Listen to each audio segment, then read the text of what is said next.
भिंड मध्य प्रदेश में लोकसभा चुनाव का दौर चल रहा है। ऐसे में भिंड लोकसभा सीट पर 7 मई को मतदान होना है। आपको बता दें कि विधानसभा के साथ साथ भिंड दतिया लोकसभा सीट भी बहुत ही महत्वपूर्ण है। भिंड दतिया लोकसभा सीट से भाजपा प्रत्याशी संध्या राय के समर्थन में गौरमी मां वैष्णो गार्डन में अपील करने पहुंचे केंद्रीय मंत्री ज्योतिरादित्य सिंधिया ने कहा, संध्या राय की जीत केवल उनकी जीत नहीं बल्कि भारतीय जनता पार्टी की जीत है। उन्होंने बताया कि भारतीय जनता पार्टी लगातार विकास की गंगा बहा रही है। ऊपर निकालने का काम माननीय प्रधानमंत्री जी के नेतृत्व में हो रहा है और हमारे गांव का लगातार विकास हो रहा है।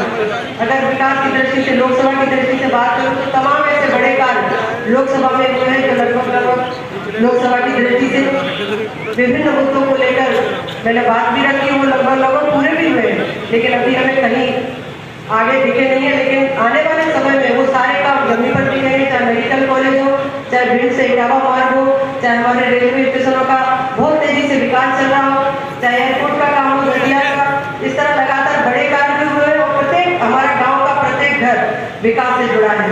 चाहे मेरी माताओं बहनों की कल्याणकारी योजनाएं हो, चाहे किसानों की योजनाएं हो, चाहे हमारे गरीब बहन भाइयों के लिए योजना हो, लगातार माननीय प्रधानमंत्री जी के नेतृत्व में हमारा देश 2047 तक विकसित होगा। और मैं कह सकती हूँ कि माननीय प्रधानमंत्री जी का जो तीसरा कार्यकाल है और आप सब खुद माननीय मोदी जी बनकर, आप खुद, मैं प्रत्याशी के रूप में मैं निमित्त हूँ, मैं जानती हूँ, आप सब प्रत्याशी बनकर मेरे संगठन का एक एक कार्यकर्ता, आप सब प्रत्याशी बनकर चुनाव भी लड़ रहे हैं, इस बहन को आशीर्वाद भी दे रहे हैं और आप सब माननीय प्रधानमंत्री जी को भी लगातार देश की जनता आशीर्वाद दे रही है।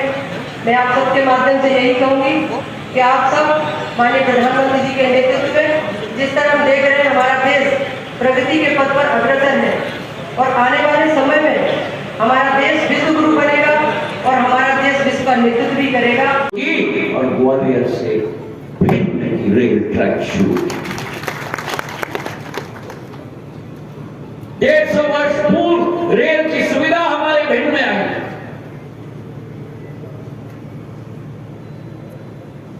सड़क की सुविधा हमारे भिंड में आई।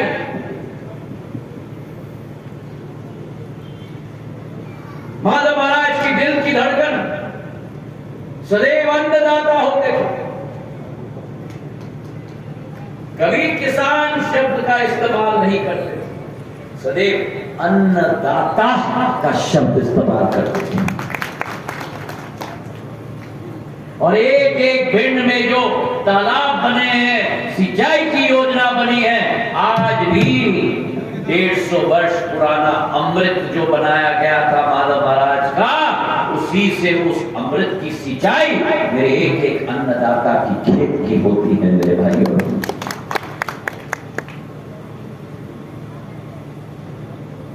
तो सिंधिया परिवार का एक बहुत पुराना रिश्ता रहा।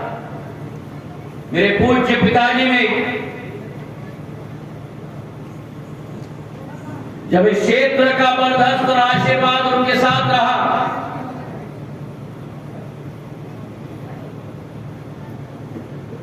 चाहे एक तरफ लोग कहते थे,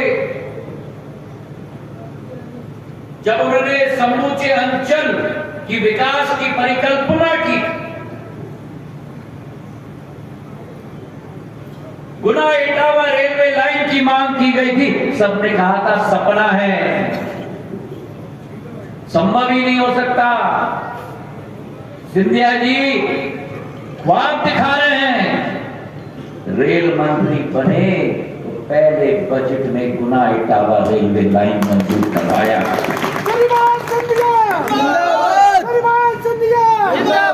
और आज वो गुना इटावा रेलवे लाइन का एक एक लाभ समूचे भिंड की जनता को आज भी वरदान के रूप में मिल रहा है। मेरे भाइयों, अगर माधव महाराज ने ग्वालियर से भिंड का रेलवे लाइन किया, उनके पोते ने गुना इटावा रेलवे लाइन करा दिया। मैगांव में मंडी का निर्माण, मैगांव में ITI, भिंड में स्टेडियम, नवोदय विद्यालय, एक एक कार्य उन्होंने अपने जीवन काल में करवाया। और जब जिम्मेदारी मेरे कंधों पे आई, मेरा और आपका रिश्ता चुनाव का नहीं है, मेरा और आपका रिश्ता राजनीति का नहीं है। अगर मेरा और आपका रिश्ता है तो एक पारिवारिक संबंध है, इस खून का एक रिश्ता आपके साथ है मेरे भाई और बहन। भिंड से श्याम सुंदर उपाध्याय की रिपोर्ट।